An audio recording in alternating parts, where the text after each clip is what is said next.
Praise Lord. जल्दी से ले आने वाला प्रभु यीशु मसीह आदि बहुत नाम में सबूत लोगों को मदद देता हूँ।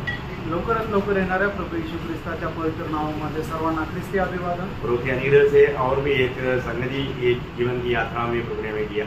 देवाच्या कृपेने अजून एक सहभागिता आपल्याला या जीवन प्रवासामध्ये मिळाली। खास करके हम लोग प्रकाशित वाक्य का किताब के अध्ययन कर रहा था आणि विशेष करून प्रकटीकरणाच्या पुस्तकाचं अध्ययन आपण करत होतो। ये समझना हमारे लिए कितना लाभ हुआ आणि हे समजणं आपलं किती फायद्याचं झालं, क्योंकि मालूम उत्पत्ति में एक दो अध्याय में प्रभु ने जो काम शुरू किया उसका एकदम मालूम परिसमाप्ति है प्रयास वाक्य 21 और 22। आणि उत्पत्तीचं पुस्तक त्याच्या पहिल्या आणि दुसऱ्या अध्यायामध्ये परमेश्वराने ज्या कामाला सुरुवात केली त्या कामाची परिसमाप्ती आहे, ते म्हणजे प्रकटीकरणाचं पुस्तक त्याचा 21 आणि 22 अध्याय। और ये परमेश्वर का दिल की बहुत बड़ा एक अनादिकाल में छिपा हुआ एक महान रहस्य, आणि परमेश्वराच्या हृदयामध्ये एकदम अनादि कालापासून लपलेलं हे रहस्य होतं। आज इसके बारे में बहुत प्रकार का व्याख्या है। आज याच्या संबंधाने पुष्कळ प्रकारच्या व्याख्या आहेत। बोलेगा तो वो एक मानव भौतिक या दुनिया का जैसा एक बड़ा बिल्डिंग है, आणि नवीन यरूशलेम म्हटलं म्हणजे एक भौतिक असं खूप मोठी इमारत आहे।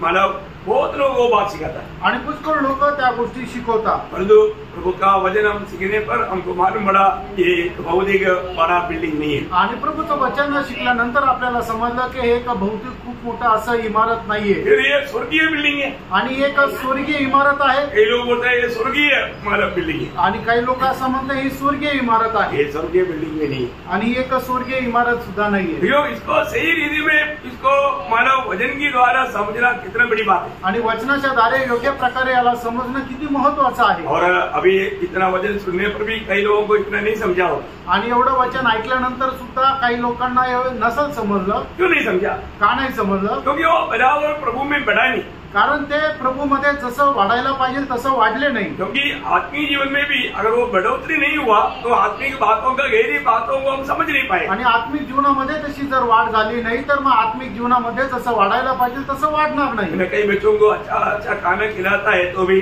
वो लोग बढ़ता ही, आणि काही मुलांना चांगलं चांगलं खायला दिलं तरी सुद्धा त्यांची वाढ बरोबर होत नाही। क्यों नहीं बढ़ता? का नाही वाढत? उनके अंदर कीड़ा रहता, आणि त्यांच्या आतमध्ये किडा राहतो। वो कीड़ा वो पूरा मतलब अच्छा बातों को ले लेता, आणि वो किडा काय करतो, सगळ्या चांगल्या गोष्टी ज्या आहेत त्या खाऊन टाकतो। उनके अंदर का कीड़ा उनको बढ़ने नहीं देता, ताकत पाने नहीं देता, आणि त्यांच्या आतमध्ये असलेला किडा त्यांना वाढू देत नाही, सामर्थ्य प्राप्त करू देत नाही। हमारे में ऐसा कोई कीड़ा है कि नहीं परखना भी, आपल्यामध्ये अशा प्रकारे कुठला किडा आहे का नाही जरा पारखा। ये तो कीड़ा को दूर करना है, आणि जर आहे तर मग त्या किड्याला दूर करायचंय। मैं माँ बाप सोचता है कि ये मेरा बच्चा, मैं इतना टॉनिक पिलाता हूँ, बॉर्नविटा खिलाता हूँ, माल्टोवा खिलाता हूँ, इतना अच्छा अच्छा चीज खिलाता है, लेकिन ये कौन नहीं सामर्थ पाता। आणि मग आई वडील अशा प्रकारे चिंता करतात की याला सर्व प्रकारचे टॉनिक देतो, सर्व प्रकारचे फ्रूट देतो, सर्व प्रकारचे पौष्टिक अन्न देतो, पण याची वाढ का होत नाही। आखिर में वो डॉक्टर के पास ले जाता, आणि शेवटी मग ते डॉक्टरकडे घेऊन जातात। डॉक्टर देखते ही उसको समझ में आता, आणि डॉक्टरांना बघितल्यावर लगेच लक्षात येतं, वो एक दवाई देता, आणि एक औषध देतात। हाँ, दूसरी बात जब टॉयलेट जाएगा तो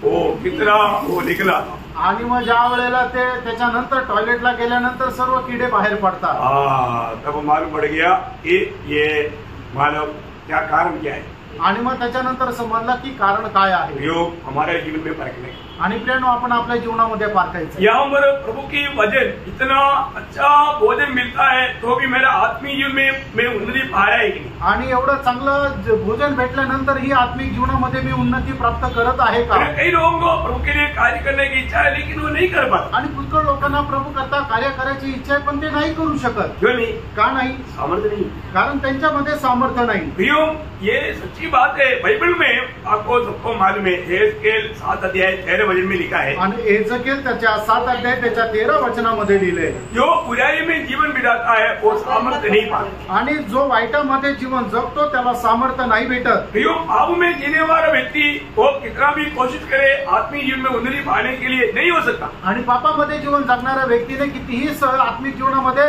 उन्नती प्राप्त करण्याचा प्रयत्न केला तरी ते होणार नाही. हाँ, तो हमें अपने जीवन को परखना है. आपण आपलं जीवन पारखायचंय. कोई बात 106 का 43 वचन में भी हम लोग जब पढ़ता है, आणि स्तोत्र 106 त्याच्या 43 वचनामध्ये सुद्धा आपण अशा प्रकारे वाचतो. उसने उन्हें छुड़ाया, परंतु वे उसके विरुद्ध युक्ति करते गए और अपने अधर्म के कारण दबते गए. अपने अधर्म के कारण वो सामर्थ्य नहीं पा सका. आणि आपल्या अनीतीमुळे ते सामर्थ्य प्राप्त नाही करू शकले. जो अधर्म में जीवन बिताने वाला व्यक्ति कभी भी सामर्थ्य नहीं पाएगा. आणि जो अनीतीमध्ये जीवन जगतो किंवा जो पापामध्ये जीवन जगतो कधीही तो सामर्थ्य प्राप्त करू शकत नाही. उसी भजन संगीता 31 अध्याय का 10 वचन आणि स्तोत्र 31 त्याचं 10 वचन. मेरा बल मेरे अधर्म के कारण जाता रहा और मेरी हड्डियां भूल गई. हाँ, देखिए वापस पढ़ना. मेरा बल मेरे अधर्म के कारण जाता रहा. अधर्म के कारण मेरा बल जाता रहा. मतलब वो बेल मिलना चाहिए, बेल पाना चाहिए, लेकिन बेल जाता रहा. आणि माझ्या पापामुळे माझं सामर्थ्य क्षीण होत गेलं. प्रभु में आने के बाद में हमें एक सच्चा पवित्र जीवन बिताना है. आणि प्रभु मध्ये आल्यानंतर खरं एक पवित्र जीवन जगायचं आहे. प्रभु की इच्छा को अपने इच्छा बना करके जीना है. आणि प्रभूच्या इच्छेला आपण आपली इच्छा बनवून जीवन जगायचं आहे. आपको मालूम है प्रेषित पौलुस बहुत पाप और बुराई में जीवन बिताता था. आणि प्रेषित पौल जो आहे तो खूप पापामध्ये आणि वाईटामध्ये जीवन जगत होता. वो गवाही दिया, मैं उन पापियों में नंबर 1 पापी है. आणि त्याने अशी साक्ष दिली त्या सर्व पाप्यांमध्ये मी 1 नंबर असा पापी आहे. लेकिन प्रभु में आने के बाद आणि प्रभूमध्ये आल्यानंतर तो पाप के मार्ग में नहीं गया. आणि मग तो पुन्हा पापाच्या मार्गामध्ये नाही गेला. उसका जिंदगी के बारे में ऐसे लिखा है. आणि त्याच्या जीवना संबंधाने अशा प्रकारे लिहिलेलं आहे. प्रेरितों का उसका 9 अध्याय का 22 वचन में. आणि प्रेषित त्याच्या 9 अध्याय त्याच्या 22 वचनामध्ये देखा, शाऊल और भी सामर्थ्य होता गया. दिन प्रतिदिन वो सामर्थ पर सामर्थ्य उसका बढ़ते गया. आणि दिवसेंदिवस सामर्थ्यावर सामर्थ्य त्याचं वाढत गेलं.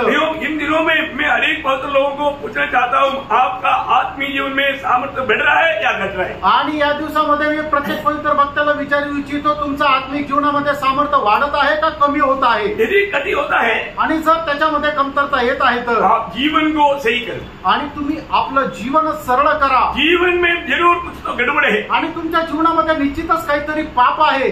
दूसरा इतिहास में उसका 27 अध्याय का 6 वचन में योदाम का बारे में ऐसा लिखा है. दुसरे इतिहास 27 अध्याय 6 वचनामध्ये योदामा संबंधाने असं लिहिलेलं आहे. सामर्थ्य होता गया, क्योंकि वह अपने आप को परमेश्वर यहोवा की सम्मुख जानकर सीधी चाल चलता. देखा, परमेश्वर की, मैं प्रभु के सामने चलता हूँ, प्रभु मेरे को देखते रहता. ये बात जान करके वो अपना टेढ़ा चाल पूरा छोड़ दिया, सीधी चाल चलने लगा. आणि परमेश्वर मला पाहतोय आणि म्हणूनच मी कुठल्या प्रकारच्या पापाच्या मार्गात चालणार नाही, म्हणून त्याने सर्व पापाचा मार्ग सोडून देऊन तो एकदम परमेश्वराच्या पवित्र मार्गावर चालू लागला. आणि त्याच्यामुळे तो सामर्थ्य होत गेला.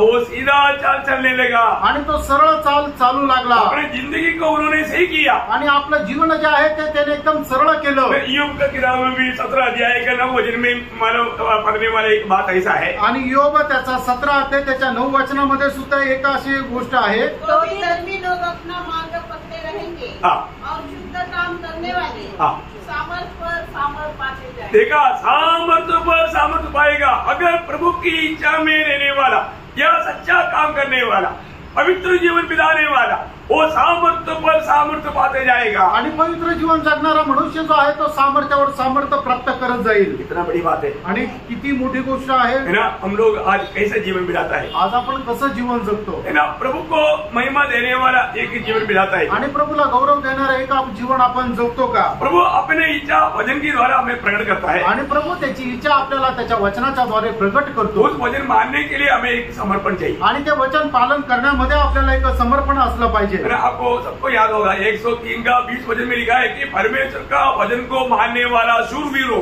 आणि स्तोत्र 103 त्याच्या 20 वचनामध्ये असं लिहिलेलं आहे की परमेश्वराचं वचन पालन करणाऱ्या शूरवीरांनो. प्रभु का वचन कौन पालन कर सकता? आणि प्रभूचं वचन कोण पालन करू शकतो? इसके पास सामर्थ्य है. आणि ज्याच्याकडे सामर्थ्य आहे. वो सामर्थ्य कैसे मिला? आणि ते सामर्थ्य कसं मिळालं? वचन में रहने के कारण. आणि वचनामध्ये राहिल्या कारणाने, वचन पालन करने के द्वारा, वचन पालन केल्या कारणाने. जब योवेल 2 अध्याय का 11 वचन में हम पढ़ता है. आणि जोवेल त्याचा 2 अध्याय आणि त्याच्या 11 वचनामध्ये असं लिहिलेलं आहे. जो वचन मानता है वो शक्तिशाली है. आणि जो वचनाचं पालन करतो तो सामर्थ्यशाली आहे। यो वचन मानने वाला कभी कमजोर नहीं बन सकता। आणि प्रियांनो, जो वचनाचं पालन करतो तो कधी दुर्बल होणार नाही। मैं आपको बताना चाहता हूँ, आणि मी तुम्हाला सांगू इच्छितो, आज वचन पालन करने में हम कैसा है, आणि वचन पालन करण्यामध्ये आज आपण कसं आहे। नीति वचन 24 अध्याय उसका 5 वचन में पढ़ता है। नीति सूत्र 24 अध्याय त्याचं 5 वचन, बुद्धिमान पुरुष बलवान भी होता है। देखा, बुद्धिमान पुरुष बलवान होता है और ज्ञानी जन अधिक शक्तिमान होता है। ज्ञानी वो और भी अधिक शक्तिशाली होता है। ज्ञानी बोला तो कौन है? जो प्रभु का भय मानने वाला। आणि जो ज्ञानवान मनुष्य आहे तो आपल्यामध्ये जास्त सामर्थ्य वाढवत जातो। जो कितनी बड़ी बात है। आणि प्रियांनो, ही किती मोठी गोष्ट आहे। आज प्रभु की दृष्टि में हम लोग बलवान है क्या? आज प्रभूच्या दृष्टीमध्ये आपण बलवान आहोत का? है ना? रोज हमें प्रभु से बल प्राप्त करना चाहिए आणि दररोज आपण प्रभू पासून बल प्राप्त करायचंय। आपको मालूम है भाई, यशायाह 40 अध्याय का 31 वचन में पढ़ता है कि जो यहोवा की बात जो होता है वो सामर्थ पाते जाएगा, उगाव की नहीं जुड़ेगा। आणि यशायाह त्याचा 40 अध्याय त्याच्या 31 आणि 31 वचनामध्ये असं म्हटलेलं आहे की जो परमेश्वराची वाट पाहतो तो सामर्थ्यावर सामर्थ्य प्राप्त करत जाईल आणि उकाबाप्रमाणे त्याला ते बल संपादन होत राहील। हमें ये बात को जानना, आणि या गोष्टीला आपण जाणायचंय। आज हमारा आत्मीय जीवन में उन्नति पाते जा रहा है क्या? आत्मिक जीवनामध्ये मी उन्नती प्राप्त करत आहे का? मैं आज की अवस्था को देख करके मेरा दिल क्या गवाही देता आणि है? आजच्या माझ्या जीवनाची अवस्था पाहिल्यानंतर माझं अंतःकरण माझं त्याच्या संबंधाने काय साक्ष देतं, हमें ये पार करना है। आणि हे आपण पारखायचंय। एक व्यक्ति जब हमें मिलता है, आणि ज्या वेळेला एखादा मनुष्य आपल्याला भेटतो, वो व्यक्ति को देख के ही एक आत्मीय व्यक्ति को उसके ऊपर मतलब तरस आना चाहिए, बोझ आना चाहिए। आणि मग त्या व्यक्तीला भेटल्यानंतर एक आत्मिक व्यक्तीला त्याच्या संबंधाने कळवळा आणि दया यायला पाहिजे। अगर वो व्यक्ति उधार नहीं पाया, आणि त्या व्यक्तीचं जर तारण झालेलं नाहीये तर तो व्यक्ति को देख के हमें क्या दिखना चाहिए? आणि त्या व्यक्तीला पाहिल्यानंतर आपल्याला काय दिसायला पाहिजे? उसमें आग लगा हुआ है, आणि त्याच्यामध्ये आग लागलेली आहे। वो व्यक्ति में आग लगा हुआ है, आणि त्या व्यक्तीमध्ये आग लागलेली आहे। वो चिल्लाता है, आणि तो आक्रोश करत आहे। आप दुनिया का व्यक्ति है तो आपको समझेगा नहीं, आणि तुम्ही जर जगाचे आहे तर तुम्हाला ते समजणार और नाही। एक प्रभु का जन है तो वो समझेगा। आणि एक जर प्रभूचा व्यक्ती आहे त्याला ते समजेल। कैसे समझेगा? कसं काय समजेल? क्योंकि ये व्यक्ति आज मर गया तो सीधा नरक में जाएगा। कारण हा मनुष्य जर आज मेला तर सरळ नरकामध्ये जाईल। फिर क्या होगा? आणि मग काय होणार? आग से नमक किया जाएगा। आणि मी अग्नीच्या द्वारे त्याला खारट केलं जाईल। उधरी जाने के बाद तिथे वो गेल्यानंतर चिल्लाएगा, आणि तो आक्रोश करेल। कौन बचाएगा? कोण वाचवेल? बचने के लिए भी मौका है। आणि वाचण्याकरता संधी आहे का? प्रियो, एक बात जानना, आणि प्रियांनो, एक गोष्ट जाणा, जो व्यक्ति हमें मिलता है आणि जो मनुष्य आपल्याला भेटतो उसको हमें जरूर पूछना चाहिए, आणि निश्चितच आपण त्याला विचारायला पाहिजे, आप प्रभु यीशु पर विश्वास करता है? आणि तुम्ही प्रभू येशू ख्रिस्तावर विश्वास करता का? अगर वो यीशु पर विश्वास नहीं करता, आणि जर तो प्रभू येशू ख्रिस्तावर विश्वास नाही करत वो तर, मरने के बाद आग में जलेगा, आणि तो मेल्यानंतर अग्नीमध्ये जळेल। कोई भी क्यों ना हो प्रियो। आणि मग तो कोणी असू द्या, हमें ये बात एक आत्मिक जन समझना चाहिए। शायद सभी लोग हमें नफरत करेगा, लेकिन हमारा काम है सबको ये पूछना कि आपने प्रभु यीशु पर विश्वास किया क्या? आणि मग कदाचित आपल्याला तसं विचारायला लाज वाटेल, पण आपण लाज न वाटू देता जो कोणी आपल्याला भेटेल त्या प्रत्येकाला आपण विचारायला पाहिजे की तुम्ही प्रभू येशू ख्रिस्तावर विश्वास केलेला आहे का? देखो, मैं आज मानव अपने पास सोनू आया तो मैं उनको ये बात बता रहा था। आणि माझ्याकडे ज्या वेळेला सोनू आला त्यावेळेला मी हे त्याला सांगत होतो, एक अपना मित्रों को या कोई अजीब नहीं जाने वाला व्यक्ति होगा तो भी अगर उसको आग लेकर के अगर चिल्लाता है बचाओ बचाओ, आणि मग एखादा मनुष्य जो आपल्या ओळखीचा नाहीये त्याला जर समजा तो अग्नीने पेटत आहे आणि तो आवाज करत आहे की मला वाचवा वाचवा, तो आप क्या करेंगे? तुम्ही काय कराल? चलो अच्छा बात है, तो क्या मजा आ रहा है ऐसा बोलेगा? आणि काय चांगली गोष्ट आहे किती मजा येते असं म्हणाल का? कभी नहीं बोलेगा। असं नाही म्हणणार। वो जाकर के उसको बचाने का पूरा कोशिश करेगा, आणि जाऊन त्याला वाचवण्याचा पूर्ण प्रयत्न करतील। ना एक कंबल मिल गया तो एकदम उससे ढकेगा, आणि मग जर एक कंबल भेटलं तर त्याला लगेच त्यांनी झाकाल, नहीं तो पानी मिल गया तो उसके ऊपर डालेगा, आणि पाणी मिळालं तर त्याच्यावर टाकाल, मतलब कैसे भी उसको उस आग से मानव बचाने के लिए कोशिश करेगा, आणि कसंही करून त्या अग्नीपासून वाचवण्याचा प्रयत्न करेल। लेकिन उस कोशिश में हमें भी आग लग सकता है, आणि त्या प्रयत्नामध्ये आपण जळू शकतो, कोई परवाह नहीं करेगा, आणि तरी आपण काळजी नाही करणार, क्योंकि उसकी चिल्लाहट हम सह नहीं पाता। कारण त्याचा आक्रोश आपण समजू शकणार नाही। वो रो रहा है, तो रडत आहे, ये बचाओ, मला वाचवा। वो प्रियो नरक में गया हुआ, उस आग में गया हुआ सभी लोग तड़प कर रो रहा है, बचाओ बचाओ, कौन बचाएगा? आणि नरकाच्या अग्नीमध्ये पडलेले सगळे लोक मोठमोठ्याने ओरडत आहे की मला वाचवा मला वाचवा, पण त्यांना कोण वाचवणार? उनके लिए समय पार हो गया, आणि त्यांच्याकरता वेळ निघून गेली, जो मर गए उनके लिए समय पार हो आणि जे मेले त्यांच्या करता वेळ निघून गेली. हमारे चारों तरफ जो जीवित है आणि प्रेरणा आपल्या चौबाजूला जे जिवंत आहे उसको हमें बताना चाहिए. त्यांना आपण सांगायला पाहिजे. अभी मैं शाम के टाइम पर आने से पहले अपना हमारा गाड़ी का कवर निकालने के लिए जब गया आणि संध्याकाळच्या वेळेला निघायच्या अगोदर गाडीचा कवर काढायला ज्या वेळेला मी गेलो तो वहाँ हमारा एक व्यक्ति हमारे बिल्डिंग में किसी को दूध लेने के लिए दूध वाला है. आणि मग तो दूधवाला त्या ठिकाणी आला. अपना दूध वाला नहीं आणि आमचा दूधवाला नाही दुसरा एक दूधवाला आला. तो मैं उनको वचन सुनाया आणि त्यांना मी वचन सांगितलं. उसको इतना अच्छा त्याला एवढं चांगलं वाटलं. वो बोला कि आपने ये तो बहुत बड़ा बात करी आणि तुम्ही तर ही खूप मोठी गोष्ट सांगितली. मुझे ये सुनने का बहुत इच्छा है आणि मला हे ऐकण्याची खूप इच्छा आहे. लेकिन मैं सुबह 4 बजे से 10-10:30 बजे तक मेरा ये दूध का ड्यूटी है. आणि सकाळी 4 वाजेला उठल्यानंतर रात्री 10-10:30 पर्यंत दूध वाटण्याचं माझं काम आहे. शाम को भी मेरे को 4 बजे से लेकर के कम से कम 10-10:30 बजे तक बांटने वाला ड्यूटी. आणि संध्याकाळी सुद्धा संध्याकाळी 4 ते रात्री 10 वाजेपर्यंत दूध वाटण्याचं काम आहे. मैंने टाइमिंग बताया, हमारा मीटिंग का टाइमिंग बताया आणि मीटिंगचा टायमिंग मी त्यांना सांगितला. तो उसका टाइमिंग बताया आणि त्याने त्याचा टायमिंग सांगितला. टाइमिंग मिलता नहीं आणि टाइम जुळत नाही. मैं बोला प्रभु आपको अवसर बना कर देगा. आणि मी त्यांना म्हटलं प्रभू तुम्हाला वेळ देईल. प्रियो उनको इतना अच्छा लगा. वो बोला मुझे इसको अधिक जानने की इच्छा है. आणि त्यांना ते खूप आवडलं आणि ते म्हणे की मला हे अधिक जाणण्याची इच्छा आहे. उन्होंने बोला मुझे एक बाइबल देना. आणि ते म्हटले मला एक बाइबल द्या. तो मैं उसको आज बारिश के कारण मैं उसका हाथ में दिया नहीं. उन्होंने बोला बारिश में बिक जाएगा, मैं कल आपसे लेके जाएगा. आणि पाऊस होता म्हणून त्यांना मी दिलं नाही. त्याने की मी उद्या घेऊन जाईल. एक बात जानना. आणि प्रेरणा एक गोष्ट जाणा, हमें जो भी मिलता है हमें उनको ये संदेश देना है. आणि प्रेरणा आपल्याला जे कोणी भेटतं त्याला आपण हा संदेश द्यायचा आहे. प्रियो कल से बढ़ करके हम प्रभु के आगमन का निकटता में है. आणि कालपेक्षा आज आपण प्रभूच्या आगमनाच्या जवळ आहोत. तो भी हम प्रभु का कामों में कैसा है. आणि तरी आपण प्रभूच्या कामामध्ये कसं आहोत. आज का दिन हमने प्रभु के लिए कैसे कार्य किया. आणि आजच्या दिवसामध्ये प्रभूसाठी आपण कसं काम केलं.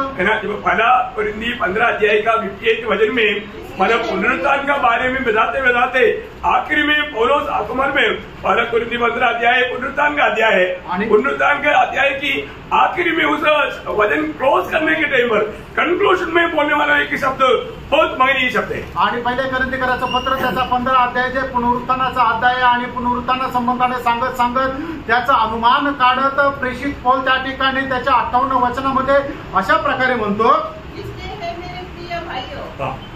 और अटल रहो. और प्रभु के काम में सर्वदा बढ़ते जाओ. किसमें. प्रभु के काम. प्रभु के काम में. आणि प्रभूच्या कामामध्ये. प्रभु के काम में बढ़ना. आणि प्रभूच्या कामामध्ये वाढणं. मैं कल से बढ़ करके आज मैं प्रभु के कामों में बढ़ते जा रहा है. आणि कालपेक्षा आज मी प्रभूच्या कामामध्ये वाढत आहे का. क्यों का. क्योंकि यह जानते हो कि तुम्हारा परिश्रम प्रभु में व्यर्थ नहीं. देखा प्रियो ये दुनिया का सारा परिश्रम आप यहाँ पर छोड़ कर जाने वाला एक दिन आएगा. आणि या जगाचा सगळं परिश्रमाच्या द्वारे तुम्ही जे काय मिळवलं ते सगळं इथंच सोडून जाण्याचा दिवस येईल. परंतु आप प्रभु में जो काम किया आणि प्रभू मध्ये तुम्ही जे काय काम केलं वो आपके साथ आएगा. आणि ते तुमच्या सोबत येईल. वो उस अनंतता के लिए वो बहुत बड़ा फायदा बंद बात रहेगा. आणि त्या सार्वकालिक जीवनामध्ये खूप फायद्याची गोष्ट राहील. कल से बढ़ करके आज हम प्रभु में कितनी प्रकार कामों में बढ़ना चाहिए. आणि कालपेक्षा आज आपण प्रभूच्या कामामध्ये किती वाढायला पाहिजे. प्रभु का वचन का प्रकाश मिलेगा तो. आणि प्रभूच्या वचनाचा प्रकाश जर भेटला तर. मैं आज अभी रश्मि को समझाते हुए मैं बता रहा था. आणि आज रश्मीला समजून सांगत असताना मी असं म्हणत होतो. प्रभु के खातिर इतना भी तकलीफ सहने का मौका है. यहाँ पर आप 5 ग्राम प्रभु के लिए तकलीफ सहेगा तो वहां पर 10 के हिसाब से महिमा मिलेगा. आणि मग तुम्ही या जीवनामध्ये जगत असताना 5 ग्राम सुद्धा जर प्रभूसाठी कष्ट सहन केलं तर येणाऱ्या युगामध्ये त्या टणामध्ये तुम्हाला त्याचं प्रतिफळ भेटेल. आपको उधर जाने के टाइम पर आप बहुत दुखी हो जाएगा. रे मेरे को कितना अवसर मिला था, मैंने वो अवसरों को नष्ट किया, नहीं तो मैं कितना बड़ा महिमा में पहुंच जाता था. आणि तिथं गेल्यानंतर मग तुम्हाला दुःख होईल की मला कितीतरी संधी मिळाली होती आणि ती संधी सगळी मी वाया घालवली. जर मी त्या संधीचा सदुपयोग केला असता तर मला कितीतरी जास्त पारितोषिक मिळालं असतं. आप यहाँ पर करने वाला कामों के ऊपर आपको वहां पर महिमा. आणि प्रेरणा तुम्ही या ठिकाणी करणारे जे काम आहे त्याच्यावर निर्भर आहे की त्या दिवसामध्ये तुम्हाला भेटणार ते पारितोषिक. ये आयु बहुत छोटा है. आणि प्रेरणा आपलं हे आयुष्य खूप क्षणभंगुर आहे. आयु अनंतकाल का जीवन बोलेगा तो उसका समाप्ति नहीं कोई सोच नहीं सकता, बयान नहीं कर सकता. आणि सार्वकालिक जीवन जर म्हटलं तर त्याचा शेवट कोणी विचार करू शकत नाही. ये कोई झूठी बात नहीं, आणि हे काही खोटी गोष्ट नाहीये, ये सच्ची बात. आणि हे खरं आहे. 71 का 18 वचन में, आणि स्तोत्र 71 त्याच्या 18 वचनामध्ये प्रभु के लोगों के प्रति एक प्रोत्साहन है, बहुत बड़ा प्रोत्साहन का वचन है. आणि प्रभूच्या लोकांसंबंधाने एक प्रोत्साहनाचं वचन आहे. इससे है परमेश्वर, हाँ. जब मैं बूढ़ा हो गया हाँ. और मेरे बाल बढ़ गए, हाँ. तब भी तू मुझे न छोड़. हाँ. जब तक मैं आने वाली पीढ़ी के लोगों को हाँ. तेरा बाहुबल हाँ. और सब उत्पन्न होने वालों को तेरा पराक्रम न सुनाऊं. ओ प्रभु, मैं तेरी बारी में गवाही दे करके मेरा गवाही की सेवा पूरा नहीं होता, तब तक प्रभु मुझे बुढ़ापा में भी मुझे इस कामों में बढ़ने की कृपा करना. आणि मग तुझं जे वचन आहे त्या वचनाचा गौरव जोपर्यंत मी लोकांना सांगत नाही आणि मी म्हातारा जरी झालो तरी सुद्धा हे सांगण्याकरता तुम्हाला सामर्थ्य प्रदान कर. इतना बड़ी आग्रह है.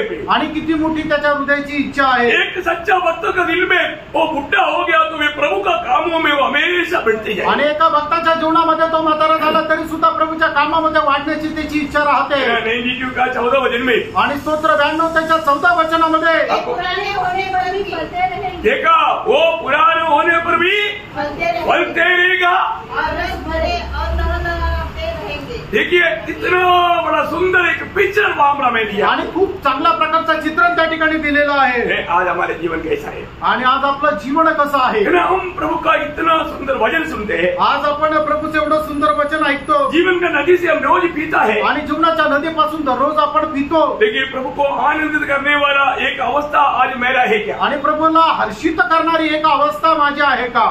दुनिया में आपके जैसा इतना धन्य लोग दुनिया में कौन है. आणि तुमच्यासारखे धन्य लोक जगामध्ये दुसरे कोण आहे. प्रभु ने आपको अपनी महिमा के लिए अलग किया. आणि प्रभूने त्याच्या गौरवाकरता तुम्हाला वेगळं केलं. प्रभु ने आपको एक नया सृष्टी बनाया. आणि प्रभूने तुम्हाला एक नवीन उत्पत्ती बनवलं. परमेश्वर का संतान बनाया. आणि परमेश्वराचे पुत्र बनवलं. जीवित आशा दिया, जिवंत आशा दिली. आज आपको इस जीवन में रह करके स्वर्गीय आनंद प्राप्त करने के लिए कृपा दिया. आणि या जीवनामध्ये राहून स्वर्गीय आनंद प्राप्त करण्याची संधी दिली. प्रभु की दृष्टि में आपकी अवस्था क्या है करके भी प्रकट करके दिया. आणि प्रभूच्या दृष्टीमध्ये तुमची अवस्था काय आहे हे तुम्हाला दाखवून दिलं. इतना श्रेष्ठ बात है. आणि किती श्रेष्ठ गोष्ट आहे. प्रभु ने जो हमारे लिए किया हुआ कामों को वही व्यक्ति समझ सकता जो आत्मिक जीवन में वास्तव में बढ़ रहा है. आणि प्रभूने आपल्यासाठी केलेले जे काम आहे तो तेच व्यक्ती समजू शकेल की जो आत्मिक जीवनामध्ये वाढत आहे. एक भक्त का रियली अवस्था आपको मालूम है, हम कहीं उग कर आया हुआ नहीं, प्रभु ने हमको लगाया है. आणि आपण कुठे एखाद्या काटेरी झाडा झुडपाप्रमाणे गवताप्रमाणे उगून आलो असं नाही, तर प्रभूने आपली पेरणी केली आणि मग आपण उगलेलो आहोत. उनकी अवस्था क्या. आणि मग त्यांची अवस्था काय आहे. यिर्मयाह 17 अध्याय का 7-8 वचन. आणि यिर्मयाह 17 अध्याय त्याचं 7-8 वचन. उस वृक्ष के समान होगा जो नदी के किनारे लगा हो और उसकी जड़ जल के पास फैली हो. जब धूप होगी तब उसको न लगेगी, उसके पत्ते हरे रहेंगे और सूखे वर्ष में भी उनके विषय में कुछ चिंता न होगी, क्योंकि वह तब भी फलता रहेगा. मतलब प्रभु का जय मेरे वापस एक बार 7-8 जो यहोवा पर भरोसा रखता है. हाँ देखा, जो यहोवा पर भरोसा करता है, जिसने परमेश्वर को अपना आधार माना हो, परमेश्वर को जो अपना आधार माना हो, वह उस वृक्ष के समान होगा. देखा, उसको तुलना करके बताता है. देखिए, प्रभु में भरोसा करने वाला या प्रभु में विश्वास करने वाला, उस विश्वासी के बारे में यहाँ पर लिखा हुआ बात कितना सुंदर एक चित्र आहे. आणि जो कोणी प्रभूवर विश्वास करतो त्या विश्वासणाऱ्या संबंधाने या ठिकाणी केलेलं जे चित्रण आहे ते किती सुंदर आहे प्रियांनो. बहुत बड़ी बात है आणि खूप मोठी गोष्ट आहे. हमारा जीवन में प्रभु में आने के बाद में हम एक प्रभु के लिए हमेशा एक फल लाने वाला अनुभव में. आणि प्रभू मध्ये आल्यानंतर प्रभू करता नेहमी आपण एक फळ आणणाऱ्या अवस्थेमध्ये राहायचे. आज सोनू जब घर में आया आणि आज सोनू ज्या वेळेला घरामध्ये आला, कल उन्होंने बताया था कि मैं आप कल घर में आए. आणि काल त्यांनी सांगितलं होतं की मी आज घरी येईल. मतलब आएगा करके मैं भी आशा किया आणि तो येईल असं मी अपेक्षा होती. प्रार्थना में था, प्रार्थनेमध्ये होतो, तो आया. आणि तो आला. आने के बाद में प्रभु का वचन बांटा. आल्यानंतर प्रभूचं वचन सांगितलं. उन्होंने अच्छा एक निर्णय लिया, त्यांनी एक चांगला निर्णय घेतला जिससे स्वर्ग आनंदित हो आणि ज्याच्याद्वारे स्वर्ग आनंदित झाला. Praise the Lord. उन्होंने प्रभु को अपना दिल दिया. आणि त्यांनी आपलं हृदय प्रभूला दिलं. देखो, आज शाम को आया तो मेरे को बहुत आनंद हुआ. आणि आज संध्याकाळी आलं तर मला खूप आनंद झाला. क्योंकि मैंने प्रभु ने उनको प्रेरणा दिया आणि प्रभूने त्याला प्रेरणा दिली प्रभु लेकर आया आणि प्रभू घेऊन आला वो स्वयं नहीं आया आणि तो स्वतःहून नाही आला है ना। आगे को भी एक अच्छा आदर्श बनकर दौड़ने के लिए प्रभु उनको मदद करने के लिए आप लोग प्रार्थना करते। आणि येणाऱ्या दिवसामध्ये सुद्धा एक चांगल्या प्रकारची धावण्याकरता त्याच्याकरता प्रभू सहाय्य करण्याकरता तुम्ही सगळे मिळून त्याच्याकरता प्रार्थना करा। प्रभु में आने के बाद में मैं आपको बताना चाहता हूँ खुदा के आनंद इतना बड़ा है कोई भी बात हमें रुका नहीं सकता। आणि प्रभू मध्ये आल्यानंतर तारणाचा आनंद एवढा मोठा राहतो की कोणीही आपल्याला अडवू शकत नाही। आमेन। वो उसको पार करेगा आणि मग तो त्या सगळ्याला पार करेल प्रभु उसको मदद करेगा आणि प्रभु त्याला सहाय्य करेल। आप प्रभु से एक मन हो जाना आणि प्रभू सोबत एक मन व्हा। हमें मिला हुआ बड़ा एक सौभाग्य प्रिय मसीह जीवन आणि आपल्याला मिळालेलं एक मोठं सौभाग्य ते म्हणजे ख्रिस्ती जीवन। और इतना ही नहीं एवढंच नाही ये सारा सृष्टि का सृजनहार परमेश्वर ने अपनी योजना हमको प्रकट करके दिया आणि संबंध सृष्टीचा सृष्टिकर्ता परमेश्वर याने त्याची योजना आपल्याला प्रगट करून दिली। उसको हमें सही में जानना कितना श्रेष्ठ बात है। त्याला चांगल्या प्रकारे जाणणं हे किती चांगली गोष्ट आहे। परमेश्वर का अनेक कामों में परमेश्वर की योजना प्रकट था लेकिन वो मनुष्य समझ नहीं पाता आणि परमेश्वराच्या प्रत्येक कामामध्ये परमेश्वराची योजना प्रगट होती पण मनुष्य ते समजू नाही शकला। तो प्रभु का आपके लिए प्रभु का मानव दिल की बहुत बड़ा गहरा एक प्लान है मनुष्य के साथ प्रभु को रहने का इच्छा। आणि परमेश्वराचा शेवटला सगळ्यात मोठी योजना हीच आहे की मनुष्यासोबत सहवास करावा बहुत से पुत्रों को जीतना आणि पुष्कळ पुत्रांना जिंकणं और उनके साथ एक बनकर रहना आणि त्यांच्या सोबत एक होऊन राहणं। वो मुझ में और मैं उनमें आणि ते माझ्यामध्ये आणि मी त्यांच्यामध्ये वो है भविष्य में होने वाला अनंत काल का प्रभु का महान पद्धति आणि ते आहे भविष्यामध्ये होणार सर्वकालिक जीवनाची परमेश्वराची महान योजना। बहुत बड़ी बात खूप मोठी गोष्ट आहे। अभी मैं जब नया यरूशलेम का वो जो आखिरी प्रभु का उस प्रकाशन का आखिरी बातों को मैं आपको बताने जा रहा हूँ आणि नवीन यरूशलेम मध्येच्या प्रकाशनाच्या शेवटल्या गोष्टी मी तुम्हाला सांगायला जात आहे। बहुत प्रार्थना के साथ बहुत आत्मा में रह करके इन वचनों को सुनना आणि खूप प्रार्थनापूर्वक खूप आत्म्यामध्ये राहून हे वचन तुम्ही शिका। तो मतलब मनुष्य को परमेश्वर ने कैसे बनाया आणि परमेश्वराने मनुष्याला कसं बनवलं। परमेश्वर ने मनुष्य को पहली बात अपनी छाया और स्वरूप में बनाया आणि सगळ्यात पहिले परमेश्वराने मनुष्याला आपल्या प्रतिमेचं आपल्या स्वरूपाचं बनवलं है ना। जब उत्पत्ति किताब उसका पहला अध्याय उसका 26 वचन आणि उत्पत्ती पहिला अध्याय त्याचं 26 वचन। फिर परमेश्वर ने कहा हम मनुष्य को अपने स्वरूप के अनुसार मनुष्य को अपने स्वरूप के अनुसार स्वरूप बोलेगा तो आंतरिक स्वभाव आणि मग परमेश्वराने असा विचार केला की मनुष्याला आपल्या प्रतिमेचं बनवायचं। प्रतिमा म्हणजे आंतरिक स्वभाव मतलब और समानता बोलेगा तो आणि आपल्या समानतेमध्ये म्हणजे बाहर का रूप आणि बाहेरचं रूप हमारा जो बॉडी से आणि म्हणजे आपल्या जो शरीराचा आकार म्हणा आहे तसं।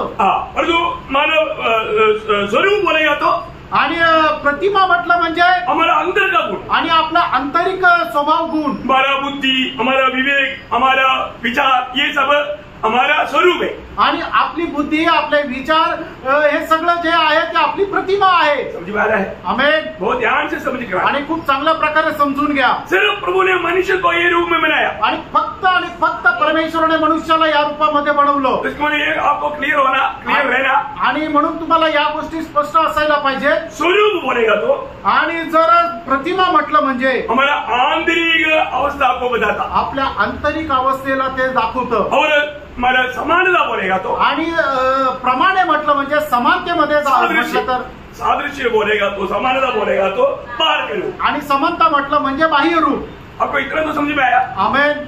तो अभी मैंने आपको मालूम है प्रभु ने जब ये सृष्टि किया आणि प्रभूने ज्या वेळेला सृष्टी केली आज भी हम लोग कई बार सुना हुआ बातें हमारा मेमोरी बढ़ाने के लिए मैं आपको याद दिया आणि पुष्कळ वेळा ऐकलेल्या या गोष्टी तरी सुद्धा ते तुमच्या हृदयावर ते घट्ट बसण्याकरता पुन्हा एकदा आपण बघूया। आकाश पृथ्वी के लिए पृथ्वी मनुष्य के लिए बनाया आणि आकाश पृथ्वी करता आणि पृथ्वी मनुष्याकरता बनवली। वो मनुष्य को बनाने से पहले मनुष्य के लिए जो भी चाहिए वो सब बनाया आणि मनुष्याला बनवण्याच्या अगोदर त्याच्यासाठी जे काय पाहिजे ते सर्व काय अगोदर बनवलं। कितना बड़ी बात है, किती मोठी गोष्ट आहे। और सारी सृष्टि जब बनाया आणि ज्या वेळेला संबंध सृष्टीची निर्मिती केली है ना, प्रभु ने पेड़ पौधों को बनाया आणि प्रभूने झाडं झुडपं बनवली, मछली और पक्षियों को बनाया आणि मासे आणि पक्षी बनवले, जानवरों को बनाया आणि प्राण्यांना बनवलं। और ये सब कैसे बनाया आणि हे सर्व कसं बनवलं है ना, उसकी उसकी जाति का बनाया, आणि आपापल्या जातीचं बनवलं.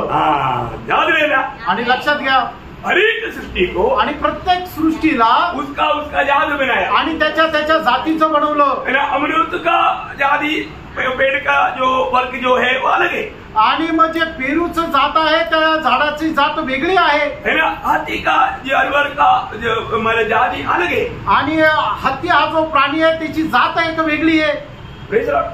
हाथी भैंस के साथ दोस्ती करता, आणि एक हत्ती म्हशी सोबत मैत्री करेल का? दोनों काला है, दोघे काळे, लेकिन काला बोल कर ऐसा नहीं रहता. आणि ते रंगाने काळे म्हणून ते मित्र नाही राहणार. समझ में आया. आमेन. हाथी हाथी के साथ ही संगरी करता, आणि हत्ती जो आहे तो हत्ती सोबतच राहील. मतलब हर एक को. अभी हम लोग जब उत्पत्ति किताब पढ़ा जाएगा 21 वचन, आणि उत्पत्ती त्याचा पहिला अध्याय त्याचं 21 वचन वाचा. इसलिए परमेश्वर ने जाति जाति के बड़े बड़े जल जंतुओं की, देखा, जाति जाति की वहां पर बड़े बड़े जल जंतु जो बनाया वो जाति जाति का बनाया. आणि जे मोठे मोठे जलचर प्राणी बनवले ते आपापल्या जातीचे बनवले. मगरमच्छ है तो मगरमच्छ का जाति का बनाया. आणि मग जर मगर आहे तर तिला आपल्या जातीचं बनवलं. हर एक मछली को सब उसका उसका जात का बनाया. आणि प्रत्येक जे मासे आहेत ते आपापल्या जातीचे बनवले. 24-25 वचन पढ़ रहा. त्याचं 24 आणि 25 वचन वाचा.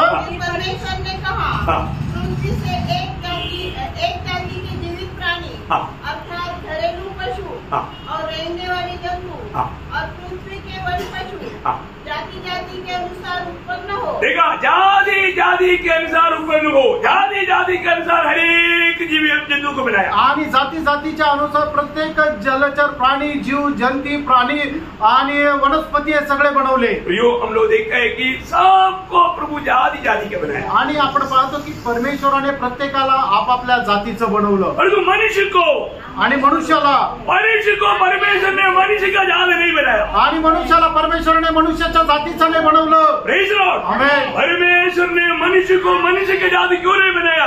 मनुष्य को परमेश्वर ने परमेश्वर का जात बनाया. आणि परमेश्वराने मनुष्याला मनुष्य जातीचा न बनवता परमेश्वराने मनुष्याला परमेश्वराच्या जातीचा बनवलं. मतलब जात बोलेगा तो एक प्रकार का वर्ग, नहीं तो एक प्रकार का परिवार. आणि जात म्हटलं म्हणजे एक प्रकारचं वर्ग किंवा एक प्रकारचा परिवार. समझ में आ जाएगा.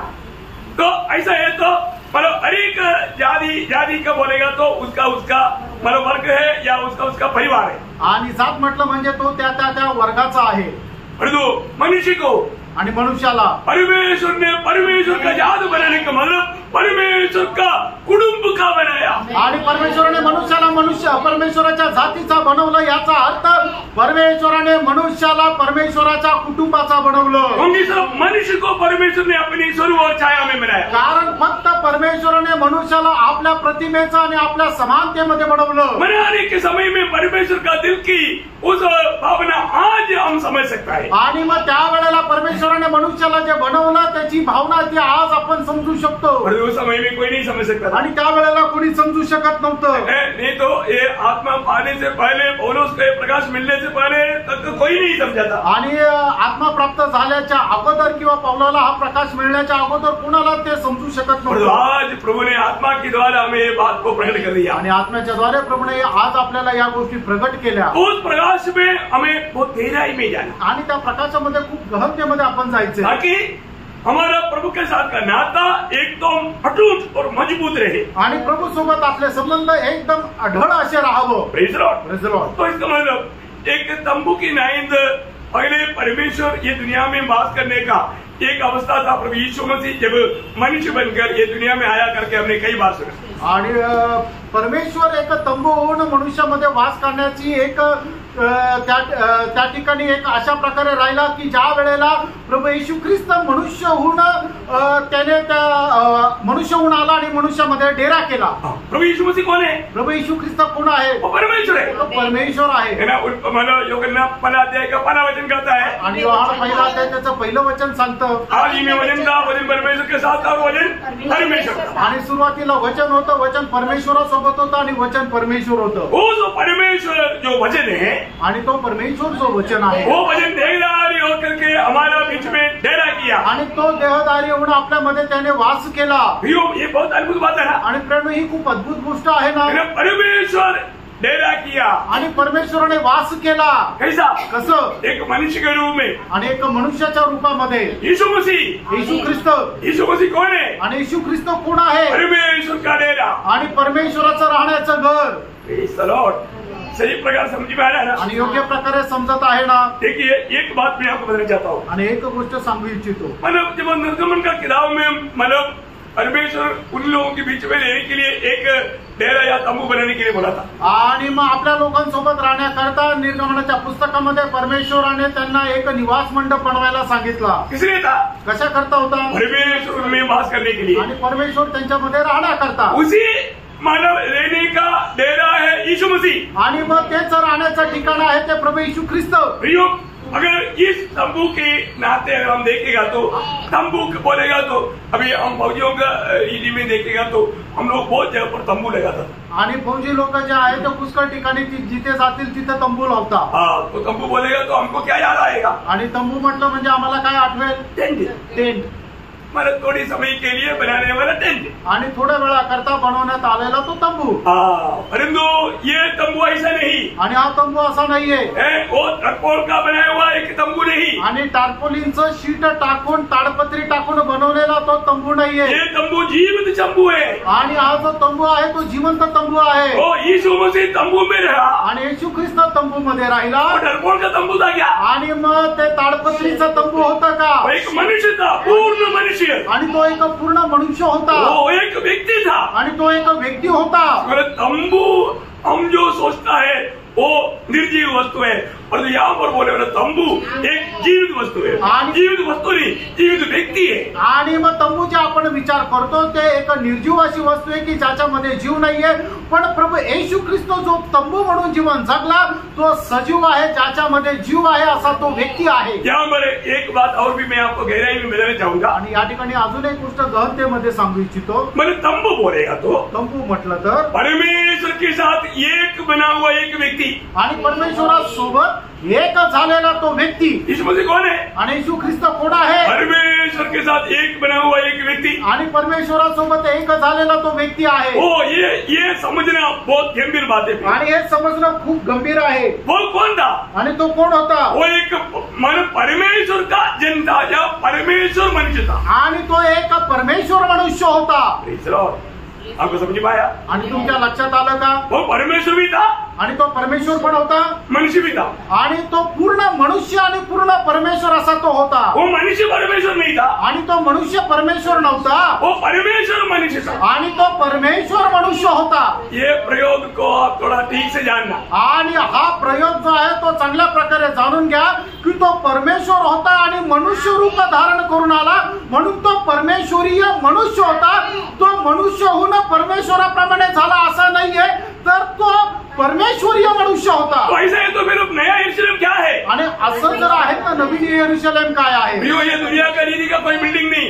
आणि या जगाच्या रीतीने कुठल्या प्रकारची इमारत नाही. हम एक आत्मिकता देने वाला, एक आत्मिक वस्तुओं का बनाया हुआ एक बिल्डिंग नहीं. आणि आत्मिक प्रकारे एक ती बिल्डिंग नाहीये. वो परमेश्वर को और मनुष्यत्व को मिला हुआ एक जीवित व्यक्ति है. आणि तो परमेश्वरत्व आणि मनुष्यत्व यांना एकत्र करून तयार केलेला जिवंत असा एक तो व्यक्ती आहे. Praise the Lord. आमेन. समझ में आ रहा है ना? आमेन. आप थोड़ा बहुत ध्यान से सुनना. आणि थोडंसं लक्ष देऊन ऐका. अभी आपको मालूम है जब पहले ये सब जो पुराना नियम से प्रभु बात का प्रकाशन देते रहा, आणि जुन्या करारामधून प्रभु त्या गोष्टीचं प्रकाशन देत राहिला. अभी मानव प्रभु ने वो इस्राएल लोगों के बीच में, चुने हुए लोगों के बीच में रहने के लिए जब मिला वाला तंबू बनाया, आणि इस्रायल लोकांच्या मध्ये राहण्याकरता प्रभूने निवास मंडप बनवायला सांगितला. और वो तंबू में मानव प्रभु आकर के रहता था. आणि त्या तंबूमध्ये येऊन प्रभू राहत असे. Praise the Lord. Praise the Lord. कहाँ पर रहता था? कुठे राहत असे? अति पवित्र स्थान. अति पवित्र स्थानामध्ये. ये सब अभी मैं यहाँ पर विस्तार से बोलने की जरूरत नहीं. आणि या ठिकाणी विस्तार रीतीने सांगण्याची गरज नाही. परंतु बाद में मैंने शर्मोन ने एक मंदिर बनाया. आणि मग त्याच्यानंतर शल्मोनाने एक मंदिर बनवलं. ये मंदिर में क्या क्या है? आणि त्या मंदिरामध्ये काय आहे? जो तंबू में था वही बात मंदिर में है. आणि जे तंबू मध्ये होतं त्याच गोष्टी या मंदिरामध्ये आहे. देखा, वो जो भी तंबू में था वो सारे बात चीजें अभी मंदिर में लाया. आणि तंबू मध्ये जे काय होतं त्या सगळ्या गोष्टी ज्या आहेत त्या तंबू मंदिरामध्ये आणल्या. दूसरा इतिहास 5 अध्याय का 1 से 7 तक का वचन में हम देखता है। आणि दुसरा इतिहास 5 अध्याय 1 ते 7 वचनामध्ये आपण पाहतो सलमोन ने बनाया हुआ उस मंदिर में तंबू का सारी चीजें याजकों ने लेकर आया। आणि मग शल्मोनाने बनवलेल्या मंदिरामध्ये त्या निवास मंडपाच्या सगळ्या वस्तू याजकाने घेऊन आल्या। इसका मतलब याचा अर्थ तंबू जो है, तंबू जो आहे मतलब ये उड़ा कर ले जा सकता था आणि तो उचलून घेऊन जाऊ शकत होतं वो चलता फिरता था, आणि ते चालत फिरत होतं। परंतु मंदिर जो है आणि मंदिर जे आहे उड़ा कर लेकर नहीं जा सकता। आणि ते उचलून घेऊन नाही जाऊ शकत। Praise the Lord। Praise the Lord। बहुत बड़ी बात है, खूप मोठी गोष्ट आहे उसका फर्क समझ में आ रहा है ना? आणि याच्यामध्ये असलेला फरक समजत आहे ना? है ना? मतलब पहली बात तंबू में जो जो बातें ना वही बात अभी मंदिर में है। आणि तंबूमध्ये ज्या ज्या गोष्टी होत्या आता त्याच गोष्टी मंदिरामध्ये आहे। अभी यीशु मसीह जब दुनिया में था आणि येशू ख्रिस्त ज्या वेळेला जगामध्ये होता उस समय में यीशु मसीह एक बार यहूदियों को कहा, आणि त्यावेळेला प्रभू येशू ख्रिस्ताने यहुदी लोकांना असं म्हटलं, अगर तुम इस मंदिर को तोड़ेगा तो मैं 3 दिन में बनाऊंगा। आणि तुम्ही हे मंदिर तोडून टाकलं तरी सुद्धा 3 दिवसामध्ये मी याला परत उभं करेन। अभी देखिए यीशु मसीह कौन है? परमेश्वर का तंबू है। आणि येशू ख्रिस्त कोण आहे? परमेश्वराचा तंबू आहे। और वो बोलता है कि अभी मैं मंदिर बनाऊंगा। आणि आता त्या ठिकाणी तो म्हणत आहे मी मंदिर बांधीन। ये अगर मंदिर तोड़ेगा आणि हे मंदिर जर तोडलं तर अभी यीशु मसीह उस शरीर को तोड़ने के विषय में कहा। आणि प्रभू येशू ख्रिस्त ते शरीर तोडण्या संबंधाने म्हटला। बहुत आचार्य जी में यहाँ पर ध्यान देना। आणि खूप चांगल्या प्रकारे या गोष्टीकडे लक्ष द्या। अब उसको पढ़िएगा यूहन्ना का सुसमाचार 2 अध्याय उसका 19 से 22 वचन। आणि योहान 2 अध्याय 19 ते 22 वचन। यीशु ने उत्तर दिया, हाँ। इस मंदिर को ढा दो हाँ। और मैं इसे 3 दिन में खड़ा कर दूंगा। हाँ। यहूदियों ने कहा, हाँ। इस मंदिर के बनाने में 46 वर्ष लगे हैं, हाँ। क्या तू उसे 3 दिन में खड़ा कर देगा? हाँ। हाँ। परंतु उसने अपनी देह के मंदिर के विषय में कहा था। हाँ। अतः जब वह मुर्दों में से जी उठा हाँ। तो उसके चेलों को स्मरण आया हाँ। कि उसने यह कहा था। हाँ। और उन्होंने पवित्र शास्त्र और उस वचन को हाँ। जो यीशु ने कहा था प्रतिदिन की। हो क्या समझे प्रियो? वो यीशु मसीह ये बात बताने के टाइम पर चेले लोग भी नहीं समझा। आणि प्रभू येशू ख्रिस्ताने ज्या वेळेला ही गोष्ट सांगितली त्यावेळेला शिष्य लोकांना नाही समजली। कब समझा? आणि केव्हा समजलं? जीवने के बाद में। आणि प्रभू येशू ख्रिस्ताचं पुनरुत्थान झाल्यानंतर। Praise the Lord। यहाँ तक मेरे साथ चल रहा था आणि इथपर्यंत माझ्यासोबत चालत आहे ना? अभी बहुत बार सिखाया वो बात है। आणि खूप वेळा शिकवलेली गोष्ट आहे। एक सवाल, एक प्रश्न, आपका नया जन्म कब हुआ? आणि तुमचा नवा जन्म केव्हा झाला? जब प्रभु यीशु मसीह को अपना उद्धार करता और प्रभु करके स्वीकार किया तब नया जन्म। हाँ, ये है correct। हमें व्यक्तिगत रीति में हमें एक प्रकार अनुभव में बोल सकता है कि जिस दिन मैंने प्रभु को ग्रहण किया, और वो नहीं, हमारा पुनरुत्थान 2000 साल पहले हुआ। आणि आपलं पुनरुत्थान जे आहे ते 2000 वर्षापूर्वी झालं। बहुत ये बात को बहुत ध्यान से समझना आणि ही गोष्ट लक्ष देऊन समजून घ्या। है ना। पहला पत्रोस 1 अध्याय 3 वचन। पहिले पेत्र 1 अध्याय 3 वचन। हमारे प्रभु यीशु मसीह की परमेश्वर हाँ। और पिता का धन्यवाद हो, हाँ। जिसने यीशु मसीह के मरे होने से जी उठने के द्वारा हाँ। अपनी बड़ी दया से हाँ। हमें जीवित आशा के लिए नया जन्म दिया। हालेलुया। कितने लोग ने समझा? आमेन। ये विषय को समझाने के टाइम पर आप प्रभु का स्तुति तो करो। आणि हा विषय समजून सांगत असताना प्रभूची स्तुती करा।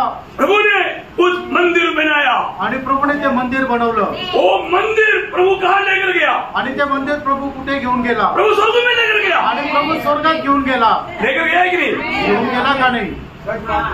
Praise the Lord। आमेन। एफिसियों 2 अध्याय का 2 से 6 वचन। इफिस त्याचा 2 अध्याय 2 ते 6 वचन। हाँ, ध्यान से है आप लोग का ध्यान इधर उधर नहीं होना, कोई सुस्ती में नहीं आना।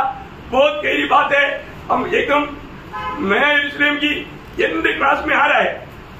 आणि सगळ्यांचं लक्ष याच ठिकाणी राहू द्या, कारण नवीन यरूशलेमच्या शेवटल्या त्या भागामध्ये आपण आलेलो आहोत। लेकिन मैंने संसार की रीति पर हाँ। और आकाश के अधिकार के हाकिम हाँ। अर्थात उस आत्मा के अनुसार चलते थे जो आपकी आज्ञा न मानने वालों में कार्य करता है। हाँ। इनमें हम भी सबके सब पहले अपने शरीर की लालसाओं में हाँ। दिन बिताते थे हाँ। और शरीर और मन की इच्छाएं पूरी करते थे हाँ। और अन्य लोगों के समान स्वभाव से क्रोध की संतान थे। हाँ। परंतु परमेश्वर ने ने जो दया का धनी है हाँ। अपने उस बड़े प्रेम के कारण हाँ। जिससे उसने हम हमसे प्रेम किया, जब हम अपराधों के कारण मरे हुए थे, तो हमें मसीह के साथ जिलाया। अनुग्रह से तुम्हारा उद्धार हुआ है और मसीह यीशु में उसके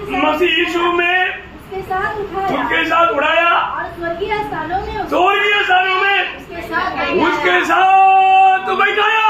आणि ख्रिस्त येशू मध्ये आपल्याला उठवण्यात आलं आणि त्या स्वर्गीय स्थानामध्ये त्याच्या सोबत बसवण्यात आलं।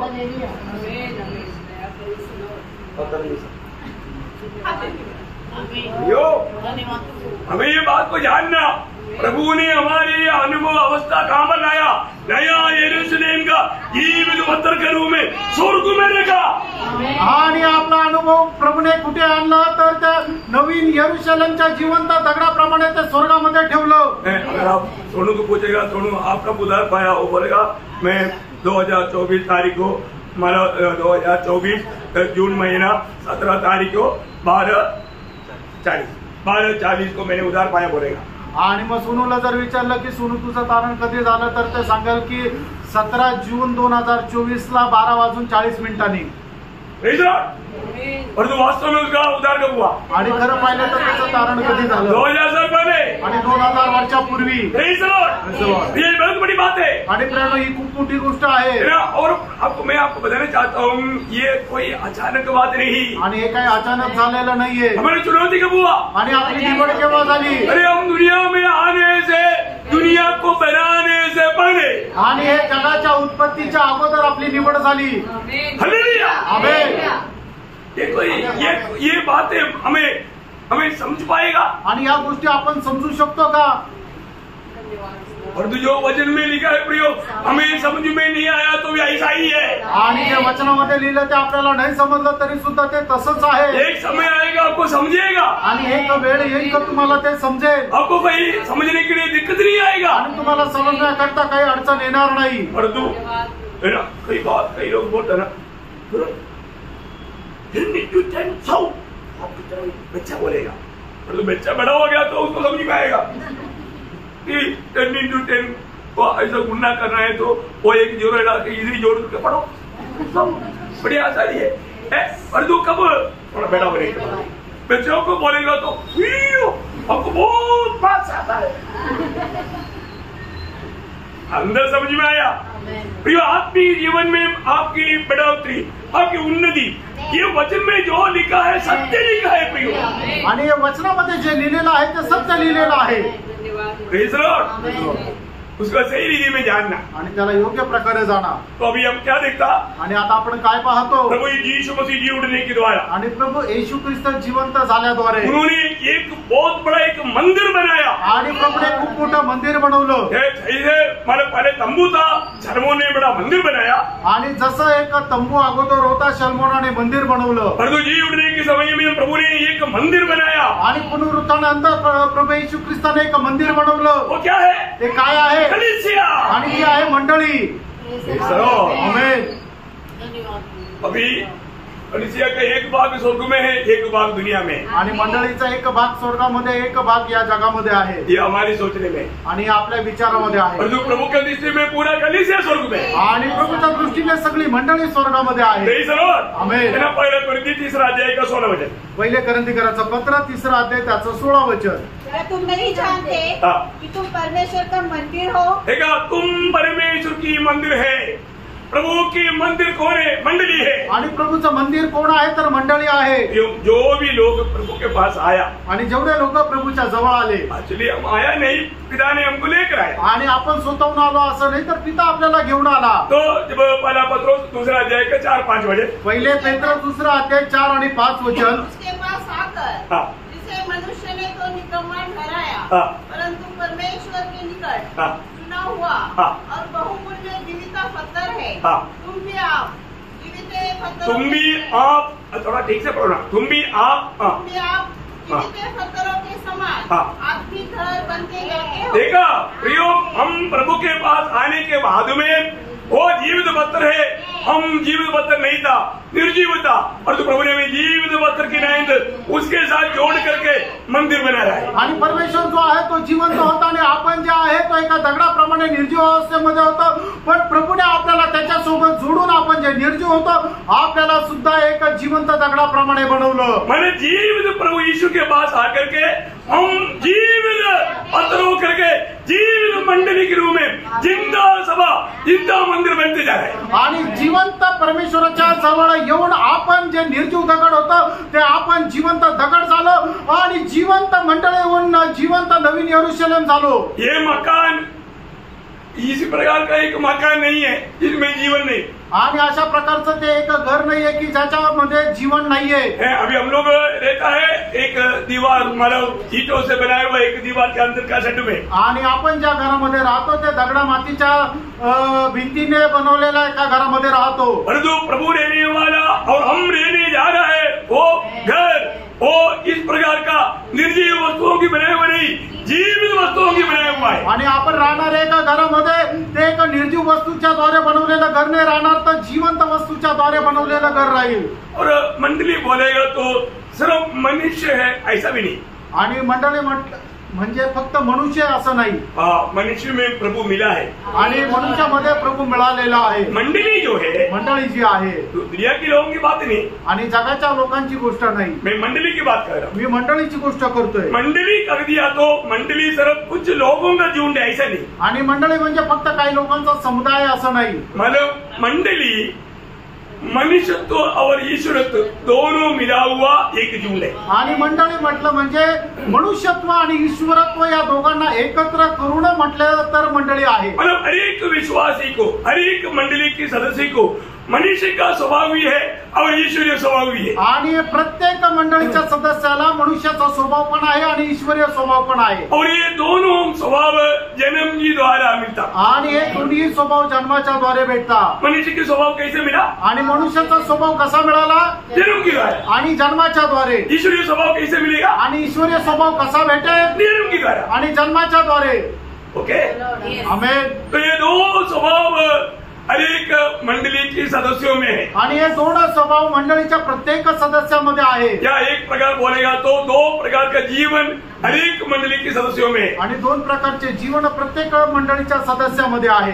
लंबा व्याख्या बोलेगा तो 3 जीवन है. आणि मोठी जर व्याख्या करायची तर 3 जीवन आहे. ये तो आपको मालूम है. हे तुम्हाला ठाऊक आहे. तो हमारे यहाँ पर विषय में वो तीनों का व्याख्या करने की जरूरत नहीं. आणि आपल्या आता जो विषय चालू आहे त्याच्यामध्ये तिघांची व्याख्या करण्याची गरज नाही. 3 जीवन कौन सा मालूम है ना? आणि 3 जीवन कुठले माहिती आहे ना? नासिक की मंडली के लोगों को ये सब मालूम है. आणि नाशिकच्या मंडळीच्या लोकांना हे सगळं माहित आहे. आप इसके बारे में लोगों को टीचिंग दे सकता है. आणि याच्या संबंधाने लोकांना तुम्ही शिकू पण शकता. आपको जो मिला हुआ जो उपदेश शिक्षण ये एक मतलब साधारण लेवल का एक स्कूल लेवल का भी नहीं कॉलेज लेवल का भी नहीं उससे भी बहुत हाई है. आणि तुम्हाला मिळालेलं जे शिक्षण आहे ते एका शाळेच्या पातळीचं नाहीये, कॉलेजच्या पातळीचं नाही, त्याच्याही पेक्षा उंच पातळीचं आहे. इसलिए घमंडी होने के लिए नहीं बोला. आणि गर्विष्ठ होण्याकरता नाही म्हटलं. हम और भी नम्र होना है. अधिक आपल्याला नम्र व्हायचंय. क्योंकि प्रभु ने हमें ये प्रकाश दिया है. आणि प्रभूने हा प्रकाश आपल्याला दिला आहे. तो हमें जन्म के द्वारा ये दोनों स्वभाव मिला. आणि जन्माच्या द्वारे हे दोन्ही स्वभाव आपल्याला भेटले. पहले हम मनुष्य होकर के जन्मा इसलिए मनुष्य का स्वभाव मिला. आणि मनुष्य होऊन आपला जन्म झाला म्हणून मनुष्याचा स्वभाव भेटला. फिर हमको नया जन्म मिला. आणि त्याच्यानंतर आपल्याला नवा जन्म मिळाला. नया जन्म नहीं पाया वो लोगों में ये स्वभाव नहीं रहे. आणि ज्याचा नवा जन्म झाला नाही त्याला तो ईश्वरीय स्वभाव नाही राहणार.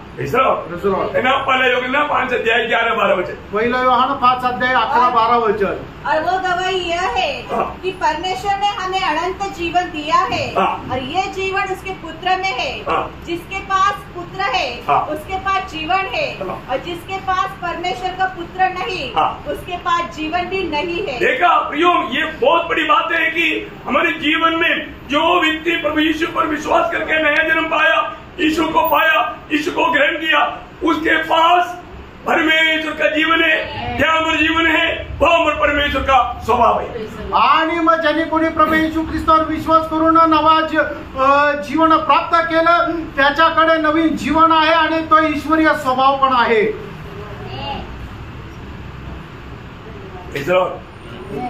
इधर बोल बात है. आमेन.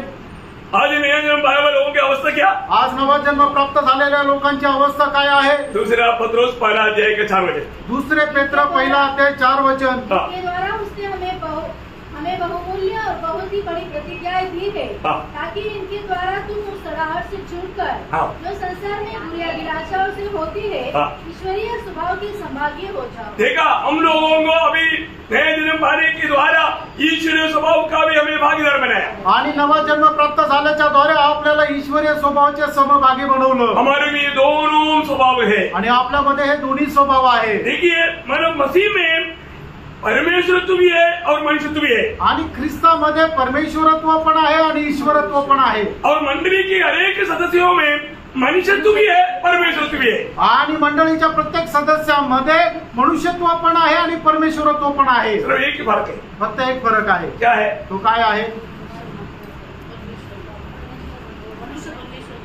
हाँ, मैंने कुछ दिन पहले भी ये बात बताया था, सब लोग याद रखना फिर। आणि सगळ्यांनी ते लक्षात ठेवा, एक ही फर्क है, एकच फरक आहे, हम परमेश्वर नहीं, आपण परमेश्वर नाही। समझ में आ रहा है? आमेन। हमारे में मनुष्यत्व भी है, ईश्वरत्व भी है। यीशु मसीह में ईश्वरत्व भी है, मनुष्यत्व भी है। परंतु यीशु मसीह में हमारे में एक ही फर्क है, वो ईश्वर है, वो ईश्वर का जो पदवी हमें है। आणि प्रभू येशू ख्रिस्तामध्ये ईश्वरत्व पण आहे, मनुष्यत्व पण आहे, आणि मनुष्यामध्ये मनुष्यत्व पण आहे, ईश्वरत्व पण आहे। पण मनुष्य आणि प्रभू येशू ख्रिस्त याच्यामध्ये असलेला फरक हाच आहे की मनुष्य जो आहे तो परमेश्वर नाहीये आणि येशू ख्रिस्त जो आहे तो परमेश्वर आहे। हमारे में आने वाले युग में भी परमेश्वर है, इसलिए मानव वो हर जगह पर उपस्थित रह सकता। आणि येणाऱ्या युगामध्ये परमेश्वर जो आहे तो परमेश्वर आहे म्हणून तो सर्व व्यापी आहे, तो प्रत्येक ठिकाणी उपस्थित राहील। हम लोग ऐसे नहीं हो सकते आणि आपण तसं नाही राहणार। मतलब हम सब मतलब व्यापी नहीं बन सकता, आणि आपण सर्व व्यापी नाही होऊ शकत। जो सिर्फ परमेश्वर में ही जो गुण है, मतलब वो जो बातों में हम लोग नहीं जा सकते। आणि फक्त असे काही गुण की जे फक्त परमेश्वरामध्येच आहे ते गुण आपल्याला नाही भेटणार। बहुत ध्यान देना पड़ेगा, लक्ष देऊन ऐका। मतलब आज मतलब मनुष्य परमेश्वर है, पर जो वास्तव में झूठी लोग है, झूठी बात है। आणि मनुष्य परमेश्वर आहे पण एक खोटी गोष्ट आहे, क्योंकि ऐसा कोई होता ही नहीं। आणि असं काही राहत नाही। मतलब कुछ दिन पहले भी कई लोगों ने अवकाश किया है, आणि काही दिवसापूर्वी सुद्धा काही लोकांनी या गोष्टीचा दावा केला, और इससे पहले भी बहुत लोग अवकाश किया है, आणि याच्या अगोदर पुष्कळ लोकांनी याचा दावा केला आहे। हाँ, लेकिन ये सब झूठ बात है। आणि हे सर्व खोटं आहे। परंतु हमें ये बात को इसलिए मतलब ये विषय को अगर आपको सही रीति में समझ में आ गया तो आप बहुत बड़ा विजयी हो। आणि हा विषय जर तुम्हाला चांगल्या प्रकारे लक्षात आला तर तुम्ही खूप मोठे विजय झाला। तो अभी वो जो आरंभ जो है उधर जाने के बाद में नहीं, यहाँ से ही आरंभ है। आणि मग त्याची सुरुवात आहे ते आपण तिथे गेल्यानंतर नाही तर इथूनच आहे। ये जो नया यरूशलेम का बांधकाम उधर जाकर के नहीं, यहाँ से आरंभ है। आणि नवीन यरूशलेमचं जे बांधकाम आहे तिथं गेल्यानंतर नाही तर ते इथून आहे। नया यरूशलेम में कौन है? आणि नवीन यरूशलेम मध्ये कोण आहे? जो इस दुनिया में रह करके त्रिएक परमेश्वर के साथ एक बना हुए लोग हैं। आणि या ठिकाणी राहून त्रिएक परमेश्वरासोबत एक झालेले ते लोक आहे। यहाँ पर आपस में रहने के लिए मतलब जाना या रहने के लिए सीखा, आणि आपसामध्ये एक होऊन राहण्याचं ज्यांनी शिकलं ते लोक। है ना, जब पहला परिचय अध्याय का 17 वचन, पहिले करंदीकराचं पत्र 6 अध्याय त्याचं 17 वचन। हाँ हाँ, देखिए जो प्रभु की संगति में रहता उसके साथ एक आत्मा बन जाता।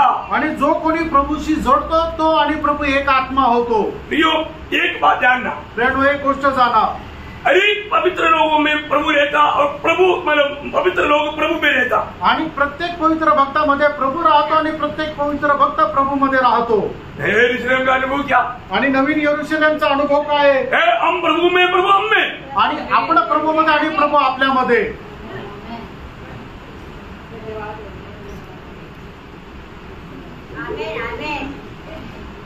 आमेन। आप लोग कुछ कथा कहानी सुन रहे हैं, आणि तुम्ही काय अशी एक पौराणिक गोष्ट अशी ऐकत आहे का? उडी मारना चाहिए ना प्रियो। आणि किती उड्या मारायला पाहिजे की प्रभू आपल्यामध्ये राहतो आणि आपण प्रभू मध्ये राहतो हे ऐकल्यानंतर। नया यरूशलेम का अवस्था हुई है ना, आणि नवीन यरूशलेमची अवस्था तीच आहे ना। जब पहला यूहन्ना 4 अध्याय 16 वचन, पहिलं योहान 4 अध्याय 16 वचन। जो प्रेम परमेश्वर हमसे रखता है उसको उसको हम जानते हैं और हमें इसका विश्वास है। परमेश्वर प्रेम है और जो प्रेम में बना रहता है वो परमेश्वर में बना रहता है और परमेश्वर उनमें बना रहता है। देखा, परमेश्वर में बना रहना, परमेश्वर उनमें बना रहना, उसका एक बहुत बड़ा चिन्ह है आपस का प्रेम। आणि आपण परमेश्वरामध्ये राहणं आणि परमेश्वर आपल्यामध्ये राहणं हेच एक मोठं चिन्ह आहे की आपलं आपसामधलं प्रेम। प्रेम न देखते हुए हम आपस में मतलब मिला रहता हूँ करके सोचना तक धोखा है। आणि आपसामध्ये प्रेम न ठेवता आपण परमेश्वरामध्ये राहतो हा विचार करणं सुद्धा एक फसगत आहे। इधर लोग समझा? आमेन। आमेन नहीं बोले। देखो अरे नहीं लिखने का इस पे मानव को महिमा देना भूल जाता। Praise Lord. ये कितना गंभीर बात है, किती गंभीर गोष्ट आहे। लिखता लिखता भी आमेन बोलो ना। लिहिता सुद्धा आमेन म्हणा ना। अगर ये सच्चे करके अगर आप विश्वास करता है तो, आणि हे खरं आहे, तुम्ही जर असा विचार केला तर यीशु मसीह जब दुनिया में रहने के टाइम पर भी चेलों को बुला करके रात में जाता दृष्टांत देने के टाइम पर बार बार गाने वाले एक शब्द जो ना 15 अध्याय के 4 वचन आणि योहान 15 अध्याय त्याचं 4 वचन। देखा, तुम मुझ में बना रहना और मैं तुझ में बना रहना। आणि तुम्ही माझ्यामध्ये आणि मी तुमच्यामध्ये राहावं। आप देखा, तुम्ही पाहिलं आपत्ती निवास आणि आपसामध्ये राहण्याचं ठिकाण। हम प्रभु में रहना, आपण प्रभूमध्ये राहणं हम प्रभु हमारे में रहना आणि प्रभु आपल्यामध्ये राहणं, ये तो नया यरूशलेम का अनुभव है। आणि आता नवीन यरूशलेमचा अनुभव आहे। यीशु मसीह कहाँ रहता? आणि येशू ख्रिस्त कुठे राहतो? तो समझदार में ना एक छोटा सा अशोक का बंगला के सामने एक छोटा सा एक हाड़ है, उसमें रहता। आणि समता नगर मध्ये अशोक दिवेच्या बंगल्यासमोर एक छोटासा हॉल आहे, तिथं प्रभू राहतो। सही बात है, खरं आहे का? हम कोई भी नहीं बोलता, आपण असं नाही म्हणत। Praise Lord. प्रभु कहाँ रहता? प्रभू कुठे राहतो प्रियांनो? हाँ, प्रभु हमारे में रहता आणि प्रभू आपल्यामध्ये राहतो प्रियांनो, मंडली में रहता, मंडळीमध्ये राहतो। बहुत बड़ी बात है ना। आणि खूप मोठी गोष्ट आहे। इसका मतलब क्या है कि याचा अर्थ काय आहे? जो उसका पुत्र बना, आणि जे त्याचे पुत्र झाले, जो छुटकारा पाया आणि ज्याला मुक्ती मिळाली, जो नया जन्म पाया, त्याचा नवा जन्म झाला, उनका झुंड है परमेश्वर का मंडली। आणि अशा लोकांचे एक समुदाय आहे, ते म्हणजे देवाची मंडळी। और वो है भविष्य में जाकर के नया यरूशलेम मिलेगा, आणि ते आहे भविष्यामध्ये जाऊन नवीन यरूशलेम बनेल। Praise Lord. इसका मतलब क्या है? याचा अर्थ काय आहे? परमेश्वर का पुत्रों का टोटल जोड़ है नया यरूशलेम। आणि परमेश्वराचे जे पुत्र आहेत त्या सगळ्यांना मिळून एक जो समुदाय आहे तो आहे नवीन यरूशलेम। Praise Lord. आमेन। सारे परमेश्वर का पुत्री नहीं है, पुत्र है सब। आणि कुणी मुली नाहीये तर सर्व मुलं आहे। Praise Lord. सारे परमेश्वर का पुत्रों का वो एक झुंड, आणि सर्व परमेश्वराचे जे पुत्र आहेत त्यांना मिळून असलेला एक समुदाय, उसको बोलता है नया यरूशलेम। आणि त्याला म्हटलं जातं नवीन यरूशलेम। उस नया यरूशलेम को प्रभु यीशु मसीह का दुल्हन कहा जाता। आणि त्या नवीन यरूशलेमला प्रभू येशू ख्रिस्ताची वधू म्हटलं जातं। कौन है प्रभु यीशु मसीह का दुल्हन? आणि प्रभू येशू ख्रिस्ताची वधू कोण आहे? ये सारे उद्धार पाए हुए लोगों का झुंड, आणि सर्व तारण प्राप्त झालेल्या लोकांचा समुदाय। हमने वो बात कई बार पढ़ा और एक बार भी पढ़ गया तो कोई खराब मतलब नहीं होता। प्रकाश वाक्य 21 का 9-10 आणि प्रकटीकरण 21 अध्याय त्याचं 9 आणि 10 वचन। फिर जिन 7 स्वर्गदूतों के पास 7 अंतिम विपत्तियों से भरे हुए 7 कटोरे थे, उनमें से एक मेरे पास आया और मेरे साथ बातें करके कहा, इधर आ, मैं तुझे दुल्हन अर्थात मेमने की पत्नी दिखाऊंगा। तब वह मुझे आत्मा में एक बड़े और ऊंचे पहाड़ पर ले गया और पवित्र नगर यरूशलेम को स्वर्ग से परमेश्वर के पास से उतरते दिखाया। प्रियो, एक बात जानना, यहाँ पर हम देखते हैं कि स्वर्ग से वो नया यरूशलेम उतरते हुए दिखाया। वो नया यरूशलेम क्या है? वो उधार पाए हुआ सारे लोगों का एक बड़ा झुंड है। वो एक मतलब भौतिक वस्तु नहीं, वो जीवित लोगों का एक बहुत बड़ा झुंड है। आणि मग त्या ठिकाणी नवीन यरूशलेम स्वर्गातून पृथ्वीवर उतरताना दाखवलं। ते नवीन यरूशलेम काय आहे की एक विटांची बनवलेली किंवा कुठल्या मोत्यांची बनवलेली इमारत नाहीये, तर सर्व तारण प्राप्त झालेल्या लोकांचा एक तो समुदाय आहे। ती एक भौतिक किंवा ती एक स्वर्गीय नाहीये, तर ते सर्व आत्मिक लोकांचा तो एक समुदाय आहे। ते जिवंत असे ते लोक आहे. प्रियो, नया यरूशलेम में पूर्ण रूप में प्रिय परमेश्वर और उद्धार पाए हुए लोगों का वो झुंड है. आणि नवीन यरूशलेम म्हटलं म्हणजे त्रिएक परमेश्वर आणि तारण प्राप्त झालेल्या लोकांचा तो समुदाय आहे. इसलिए उस यरूशलेम का एक महत्वपूर्ण खूबी क्या है? आणि त्या नवीन यरूशलेमचं महत्वपूर्ण वैशिष्ट्य काय है ना, वो पूर्ण रूप में एक हमको समझने के लिए एक सोने का एक बहुत बड़ा मकान दिखता. आणि आपल्याला समजण्याकरता सोन्याचं एक खूप मोठं असं एक घर दिसतं. कौन सा? किसका? शुद्ध सोने. आणि शुद्ध सोन्याचं. हाँ, मतलब हमको दुनिया में हम जो देखने वाला सोना है क्या? आणि जगामध्ये आपल्याला जे सोनं मिळतं तसं सोनं का? ये सब चिन्ह है. आणि हे चिन्ह आहे फक्त. मतलब दुनिया में जो सबसे मूल्यवान समझता है ना, तो आनंददा में स्वर्गीय भाषा का मूल्यवान बात बोलेगा तो हम उस बात को थोड़ा सा मतलब समझने के लिए ऐसे लिखा. आणि जगामध्ये सगळ्यात जास्त जे मौल्यवान आहे ते तशा प्रमाणे आपण स्वर्गीय राहू हे समजण्याकरता सोन्याचं ते उपमा दिलेली आहे. यीशु मसीह को यहूदा गोत्र का सिंह बोला. आणि येशू ख्रिस्ताला यहूदा गोत्राचं सिंह म्हटलं. मतलब याचा अर्थ जंगल में रहने वाला 4 टांग वाला सिंह है क्या? आणि जंगलामध्ये राहणारा 4 पायाचा सिंह आहे का? नाही.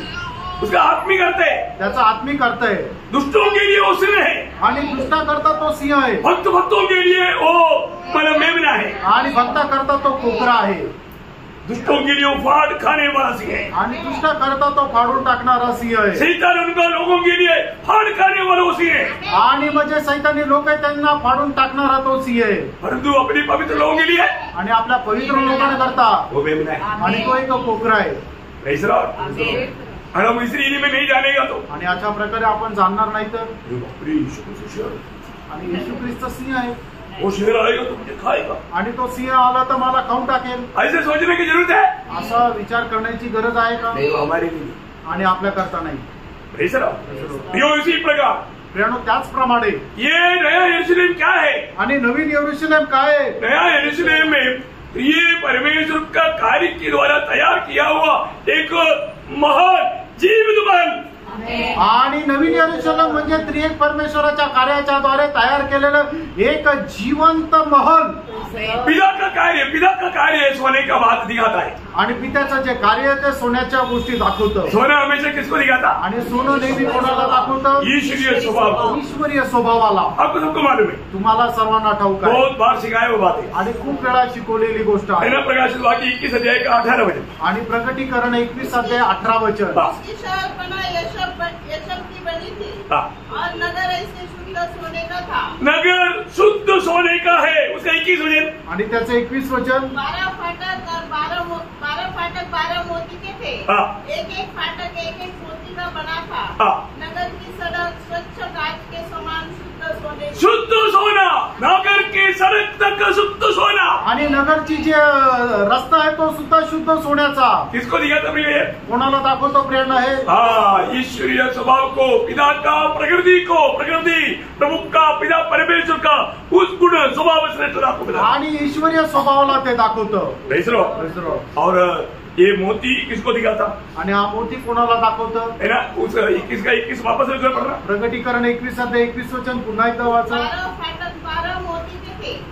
एक फाटक एक मोती का बना. देखा, एक फाटक एक मोती का बना हुआ है. आणि एक फाटक एक मोतीचा बनवलेला आहे. एक किसको बनाता? आणि हे कोणाला दाखवतं? मर करके जी उड़ा हुआ यीशु मसीह के द्वारा बना हुआ हमारा अवस्था को दिखाता. आणि मेलेल्यातून जिवंत झालेल्या येशू ख्रिस्ताची जशी अवस्था आहे तसं आपल्या अवस्थेला ते दाखवतं. प्रिय प्रभु यीशु मसीह क्यों शरीर में आया? आणि प्रिय येशू ख्रिस्त शरीरामध्ये का आला? क्यों वो मरा? का तो मेला?